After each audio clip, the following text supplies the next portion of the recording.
Ada seorang teman-teman sekalian, sedikit saya sisipkan kisah di sini, mengagetkan dunia kedokteran di Timur Tengah.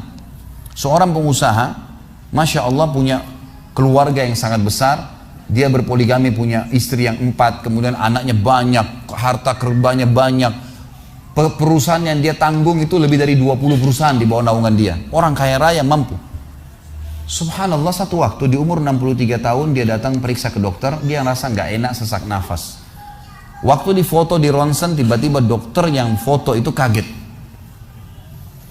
Waktu selesai di ronsen, dia katakan, mana tadi pasien yang di ronsen? Mana pasien tadi? Pasien ini masih duduk di depan. Pastikan pasien ini cari di ruang kematian. Nggak mungkin, secara ronsen sudah tidak bisa. Jantungnya tidak berdetak. Orang ini tidak berdetak jantungnya. Subhanallah, pada saat dicek ternyata tidak berdetak betul. Di tanah mana dokter ini tidak percaya, dia teriak, dia mengatakan ada orang mati baru di ronsen tapi bernafas, gitu kan. Dia panggil telepon teman-teman spesialisnya, kemudian ditelepon datang. Kemudian dikasihlah gambar tersebut kepada temannya mengatakan, mana jenazah ini? Kata temannya yang dokter yang satu, yang foto pertama, ini bukan jenazah, ini orang yang lagi duduk. Kaget dokter yang kedua, jantungnya tidak berdetak secara medis, nggak mungkin bisa hidup. Bagaimana ceritanya nih? Dipanggil, apakah ini punya anda? Dia bilang, iya ini punya saya. Dicek lagi kedua kali, benar. Dua-dua dokter ini tahu secara teoritis, shock. Ini nggak mungkin orang mati nih. Nggak ada ceritanya nih. Dipakai alat USG pun jantungnya tidak berdetak. Kok bisa hidup nih? Bisa ngobrol. Telepon teman-temannya, sampai dokter-dokter yang asli dari Jazirah Arab pun yang ada di Eropa, dokter spesialis pada datang keesokan harinya, cek, nggak percaya kejadian ini. Dicek ternyata benar. Kemudian ditelusurin lah, kira-kira bagaimana bisa orang ini masih bernafas, masih ngomong. Si pasien ini mengatakan, ada apa sebenarnya? Dia bilang, orang seperti anda nggak mungkin hidup, sudah mati. Lalu kata dia, apakah orang seperti saya, jantung tidak berdetak, bisa punya keluarga? Mereka bilang mustahil. Dia bilang, saya punya istri dan saya melayani mereka. Apakah orang seperti saya bisa bekerja? Dia bilang mustahil, saya menaungi 20 perusahaan saya.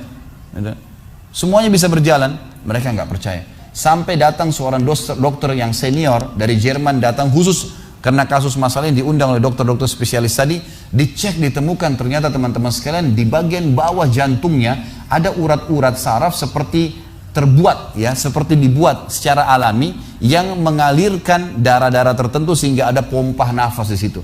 Tidak ada di manusia lain, cuma di orang ini saja.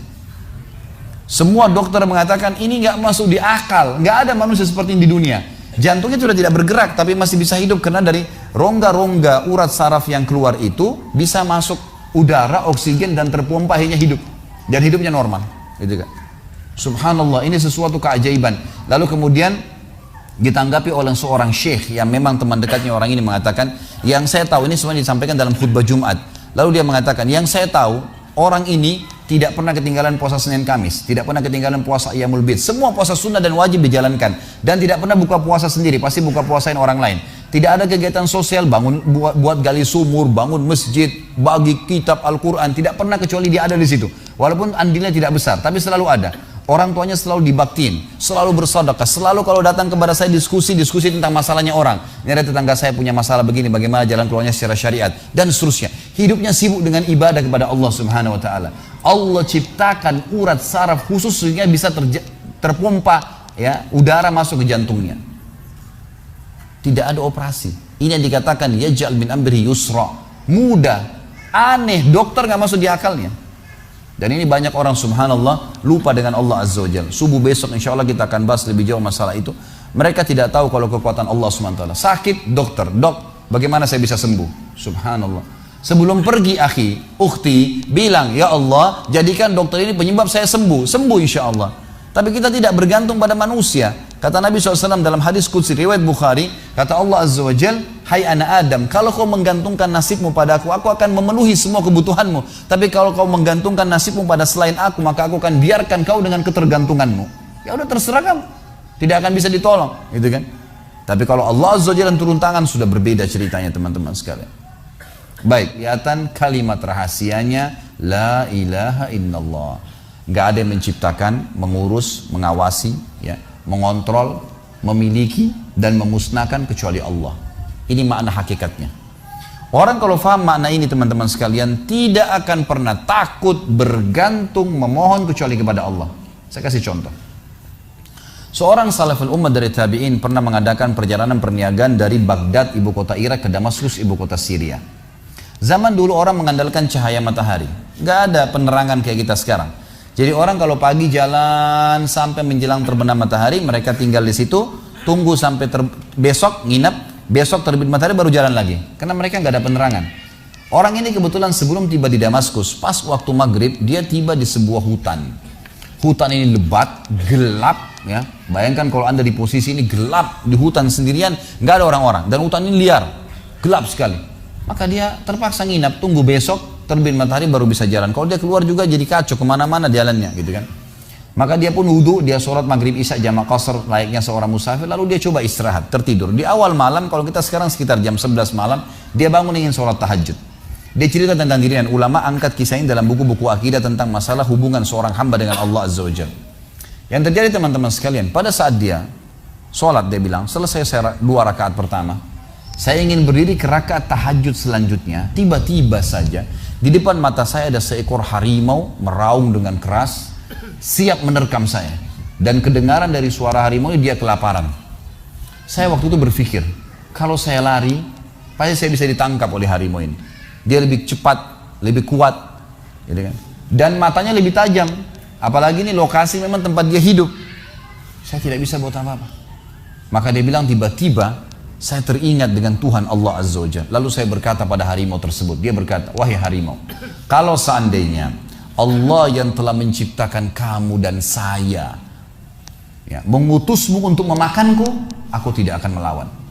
Karena sudah takdirnya. Tapi kalau kau datang untuk mengganggu ibadahku dengannya, bukan karena perintah Allah, maka kau akan minta kepadanya Allah Azza wa Jalla untuk mematikanmu. Tiba-tiba dikatakan dalam kisah ini, orang saleh ini bercerita, harimau tersebut menundukkan pandangan matanya meninggalkan saya, tidak jadi memangsanya. Apa yang kita ambil peran dari sini teman? Apa yang kita ambil pelajaran daripada kisah ini? Harimau pun yang buas makhluknya, Allah Azza wa Jalla. Ini masih hidup gak ini? Kok nggak ada nyaut, nggak ada apa ini? Saya nggak tahu ini ngantuk, tidur atau hadir nggak? Ini rupanya di Bali orang suka senyap ya. Jadi ternyata Allah Subhanahu Wa Taala menciptakan semuanya teman-teman sekalian. Ular kah, harimau kah, apa saja. Salah satu kebahagiaan seorang mukmin yang kenal Tuhannya adalah tidak akan pernah takut kepada raja zalim, kepada pasukan yang 10.000, 1 juta. Apa saja tidak akan pernah dia takutin, karena tidak akan mati kecuali ajalnya datang, gitu kan? Subhanallah, kisah Al-Ala Al-Hadrami, seorang sahabat Nabi yang mulia. Beliau pernah diutus oleh Nabi SAW untuk berperang. Begitu tiba di sebuah mulut hutan, hutan itu agak lebat, gitu kan? Begitu tiba di mulut hutan, beliau ingin menyeberang, tapi beliau utus dulu ya, beberapa pimpinan pasukan, coba cek hutan ini bisa dilewatin nggak? Mereka kecek, setelah ngecek kembali mengatakan, wahai Amir, pemimpin nggak bisa lewati. Ini hutan terlalu lebat, juga kita tidak tahu di mana jalan keluarnya, penuh dengan hewan-hewan buas. Kalau anda paksakan lewat, pasukan anda akan habis. Apa kata beliau? Baiklah, setelah saya bertakbir 3 kali, ikutin saya. Maka beliau pun mendekatkan kudanya lalu berkata, berteriak dengan suara keras, wahai semua yang ada di dalam hutan ini, yang mendengarkan suara saya atau tidak mendengarkan suara saya, kalian tahu kami siapa? Kami adalah utusan Rasulullah SAW berperang di jalan Allah. Maka mudahkanlah jalan kami untuk keluar dari hutan ini. Dalam riwayat ini dikatakan dan yang disaksikan oleh para sahabat, hewan-hewan yang biasa saling memangsa, kayak harimau sama rusa, gitu kan, serigala sama kelinci, semuanya bersebelahan, saling bersatu, berdempetan untuk menunjukkan jalan keluar pasukan mujahidin, sampai mereka keluar tidak digigit 1 orang pun. Kekuatan keyakinan kepada Allah Azza wa Jalla ini luar biasa. Kisah yang unik yang lain adalah surat Umar bin Khattab kepada sungai Nil. Pernah Amr bin As radhiyallahu anhu, sahabatnya waktu masuk ke Mesir, begitu beliau dinobatkan jadi gubernur, baru minggu pertama, baru pekan pertama, tiba-tiba air sungai Nil, air sungai hilang, habis. Ini bukan musim kemarau ini, habis, hilang tiba-tiba. Lalu Amr bin As panggil pimpinan-pimpinan orang suku Kipti, orang asli Mesir, datang semua, yang sudah masuk Islam tentunya. Ditanya oleh Amr bin As, apa yang terjadi nih, sungai Nil kok bisa begini? Dia bilang, wahai Amir, wahai Gubernur, ini sudah sering terjadi begini. Ini setiap tahun begini.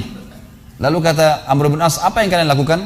Kami selalu melempar tumbal, lempar sapi, lempar kambing, dan yang paling cepat airnya keluar kalau kami lempar tumbal anak gadis. Dari mulut sungai Nil dilempar ke bawah, diikat, begitu jatuh, kebentur kepalanya, keluar darah. Begitu netes darah langsung keluar air. Kata Amr bin As, demi Allah ini nggak ada dalam Islam. Dari mana ini? Saya akan tulis surat kepada Amir Mu'minin Umar bin Khattab. Kirim surat. Begitu tiba tangan Umar bin Khattab, Umar mengatakan, wahai Amr bin As, ini balasan surat saya dan bacakan surat saya kepada sungai Nil. Suratnya. Dari hamba Allah Umar bin Khattab, gitu kan, kepada sungai Nil. Kalau seandainya selama ini kau mengalir karena tumbal yang dilemparkan kepadamu, hai Nil, kami tidak ingin kau mengalir selamanya. Tapi kalau kau mengalir atas nama Allah Al-Jabbar yang maha perkasa, maka mengalirlah dengan atas nama Allah itu. Semenjak itu air sungai Nil keluar tidak pernah hilang sampai sekarang. Ternyata permainan syaitan menyesatkan manusia. Coba bagaimana kekuatan akidah seseorang yang sudah mengenal Tuhannya Allah Azza wa Jalla. Jadi luar biasa kisah-kisah mereka ini. Memahami hakikat la ilaha illallah ini teman-teman sekalian, bahwasanya semua selain Allah dalam makhluk, kita sama air, sama batu, sama apapun sama. Jangan pernah takut dengan mereka. Gak perlu takut, gak perlu menggantungkan nasib. Dokter hanya bisa tulis resep semoga lekas sembuh, gak ada pasti sembuh. Tapi Allah Azza wa Jalla menjanjikan, kata Ibrahim alaihissalam, wa idza maritu fahuwa yashfin. Kalau saya sakit pasti dia yang sembuhkan. Para sahabat teman-teman sekalian, kalau sendal mereka putus, mereka mengangkat tangan ke langit mengatakan, ya Allah, sendal saya putus, gantikanlah. Lihat bagaimana kekuatan keyakinannya kepada Allah Azza wa Jalla. Yakin Allah itu memang ada di langit sana. Allah itu Sami', maha mendengar, Basir, maha melihat, Alim, maha mengetahui dan segalanya. Maka Allah Azza wa Jalla tidak lemparkan sendal dari langit teman-teman sekalian, tapi jawaban doa datang adalah dalam bentuk sinyal. Allah tiba-tiba nanti membuat ada orang yang kesian dengan dia, diberikan sendal, dia dapat duit bisa beli sendal, terjawab itu. Tapi kekuatan keyakinan mereka adalah Allah Azza wa Jalla. Semuanya langsung berhubungan dengan langit, dengan Tuhannya, langsung berhubungan dengan Tuhannya Allah Azza wa Jalla. Mari kita sama-sama selalu follow dan juga tentu lakukan pada semua channel-channel dakwah yang baik yang menyebarkan agama Allah Subhanahu wa taala, karena hak itu kebenaran bila dijunjung tinggi dan dipertahankan, tentu batil akan hilang. Namun kalau kita tidak bekerja sama dalam mendukung kebenaran, maka otomatis kebatilan akan merajalela.